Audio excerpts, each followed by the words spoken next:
I am not at liberty to describe precisely what is the role and the mission and the capability that we have at Mount Weather or at any other precise location. In June 1975, Senator John Tunney, Democrat from California, chairman of the Subcommittee on Constitutional Rights, charged that Mount Weather held dossiers on at least 100,000 Americans.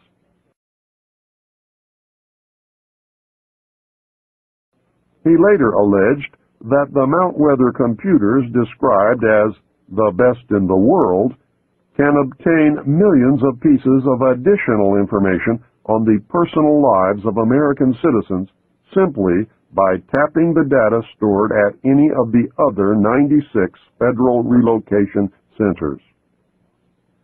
I know from my stint with the Office of Naval Intelligence that these dossiers consist of information collected about American patriots, men and women who are most likely to resist the destruction of our Constitution and the formation of the totalitarian police state under the New World Order.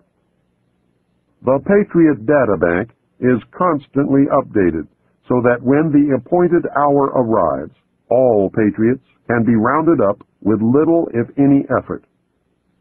The plan calls for this to be accomplished in the dead of night on a national holiday. The most likely holiday is Thanksgiving, when everyone, no matter the religion, race, or creed, will be at home. The targets will be ripe for the picking after a heavy meal, maybe some alcoholic beverages, and during a deep sleep. There is a traitor in the Patriot movement who provides the secret government with accurate names and addresses of patriots who will fight to protect and defend the Constitution.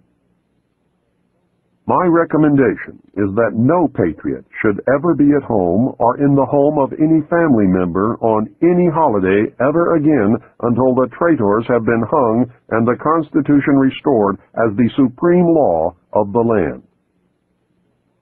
Some sources state that Mount Weather is virtually an underground city, complete with dormitories, private apartments, streets, sidewalks, cafeterias, hospitals, water purification systems, power plant, office buildings, a lake fed by fresh water from underground springs, a mass transit system, and many other astounding things. Several disturbing facts emerge when one researches Mount Weather. One is the conclusion that a complete parallel government exists at the site.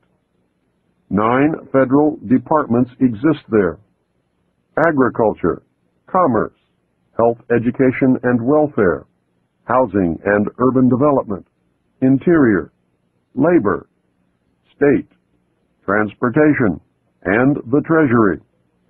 Apparently, at least 5 federal agencies are also in residence: Federal Communications Commission, Selective Service, Federal Power Commission, the Civil Service Commission, and the Veterans Administration.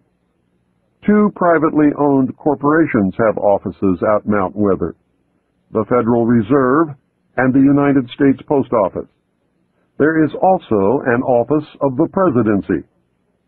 What makes all this upsetting is that there is a president and a complete set of cabinet officers in residence at Mount Weather. Who are they, and who appointed them? Where is such a thing provided for in the Constitution of the United States of America? Mount Weather is the operational center, the hub of over 96 other underground federal relocation centers scattered across the United States.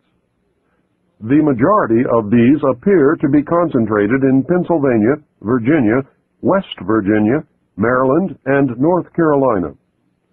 Each of these facilities contains computer databanks holding information, not on enemy agents, Soviet diplomats, or suspected terrorists, but on American citizens, patriots. A list of other files kept at the facilities was furnished to the Subcommittee on Constitutional Rights in 1975. The list included military installations, government facilities, communications, transportation, energy and power, agriculture, manufacturing, wholesale and retail services, manpower, financial, medical and educational institutions, sanitary facilities, population, housing, shelter, and stockpiles. The committee concluded that these databases operate with few, if any, safeguards or guidelines.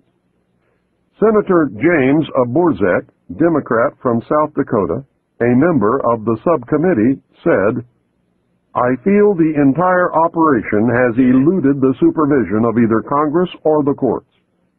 Chairman Tunney said, "Mount Weather is out of control."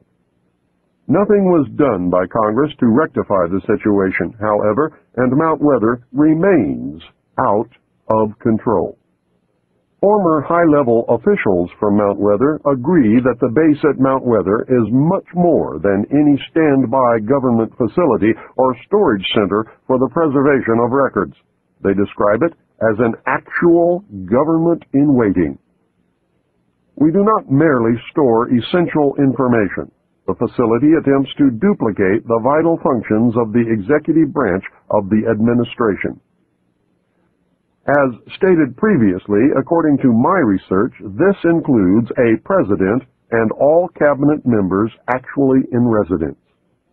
Protocol even demands that subordinates address them as Mr. President or Mr. Secretary. Most of these mysterious appointees have held their positions through several administrations. "We just act on the orders of the President in national emergencies," said one former Mount Weather official. The Federal Preparedness Administration, known as FPA, in its 1974 annual report stated that studies conducted at Mount Weather involve the control and management of domestic political unrest where there are material shortages such as food riots, or in strike situations where the FPA determines that there are industrial disruptions and other domestic resource crises. The report states that the bureaucracy at Mount Weather invokes what it calls civil crises management. Officials who were at Mount Weather and who have furnished us with data say that during the 1960s, the complex was actually prepared to assume certain governmental powers at the time of the 1961 Cuban Missile Crisis and the assassination of President Kennedy in 1963. The source said that the installation used the tools of its Civil Crises Management program on a standby basis during the 1967 and 1968 urban riots and during a number of national anti-war demonstrations against the administration by the American people. Daniel J. Cronin, who was the assistant director for the FPA, outlined a massive surveillance and manipulation program that is directed against the American population on a continuing basis. The FPA has organized an impressive armament of resources and equipment. Mr. Cronin described in an interview his agency's attitude toward its wide-ranging surveillance program. "We try to monitor situations," he said, "and get to them before they become emergencies.